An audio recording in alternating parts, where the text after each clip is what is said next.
Violence Prevention Project Research Center tracks school and house of worship shootings from the year 2000 and beyond. Since then, there have been 125 incidents with more than 2 fatalities.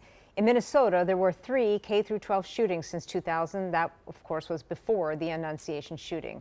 Jessica Hart spoke with the organization's leaders about the patterns they see that also played out in the Annunciation tragedy. Jessica? Rena, yesterday's deadly mass shooting fit a number of patterns they've discovered over the years, and the hope is one day their research will prevent tragedies like this from happening again.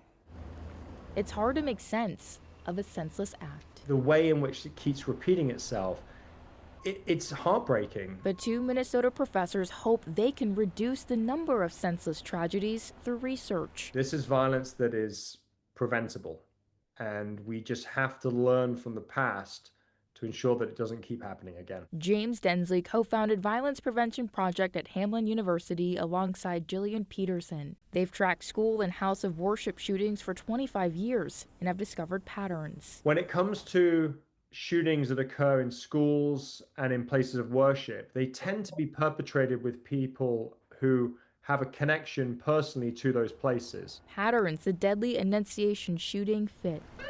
The shooter, we learned on Thursday, once attended the school. They tend to target the places they know the best, and they usually have a grievance with that place. The Violence Prevention Project analyzed 125 incidents between 2000 and 2025 with more than 2 deaths or 3 casualties. They found those incidents disproportionately happen in the morning. But I think a lot of it is around the just natural gathering of people in public spaces at the start of the day. They found in K-12 settings, 35% of the attacks occur in the morning.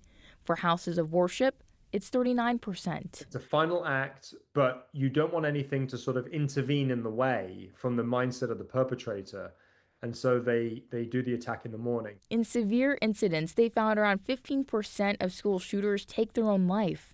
That number jumps to 25% in worship settings. Another pattern Annunciation fits.